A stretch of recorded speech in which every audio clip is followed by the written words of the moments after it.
Here is a great hip flow or a dynamic stretch that you can do daily or prior to workout. That's also going to help your posture and blood flow circulation. So single leg hip bridge, grabbing the upper knee. You're going to do 5 of these each side. You'll feel it in your mid back and your lower back.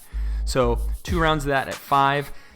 These hip leg raises, you're trying to focus on your glute medius, that small muscle that is on the side of your hips, and we're trying to get that active so that we can get our glute max to fire, and it's going to help encourage proper movement patterns. So you got 5 raises, 5 circles forward, 5 backward, 5 bicycles.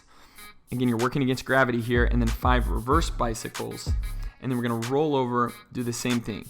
But you'll immediately see how good this stretch feels. It's harder than it looks, but it's something that's going to help create a lot more integrity down in our hips and keep us conscious as we're moving around and encourage better movement patterns. 90-90 hip stretch.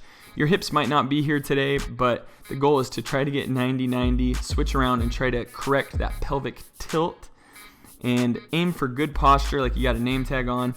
We're going to do about 5 of these each side, similar to a pigeon pose if you're familiar with yoga. And you're going to cross a knee over, and you're going to lie flat back and stay relaxed, breathing through your nose. We'll go 5 repetitions, opening up. This feels incredible for your mid-lower back.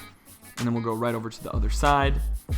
Same thing, opening up, 5 reps. And then going into world's greatest stretch. Plant that heel, pull back on your legs so you can feel flexion in your hamstring, and stretch that hip flexor that's down. As you're coming up right here, you're going to open up. Again, try 5 of these each side. You can add an optional push-up if you want to get some blood flow. And then a hip flexor. Everyone's got tight psoas and hip flexors from the way that we sit. So that closest leg that's down, we want to stretch the hip flexor, pull back, just get some fluid movement, open it up, get the shoulders feeling good, circulation. You're ready to go.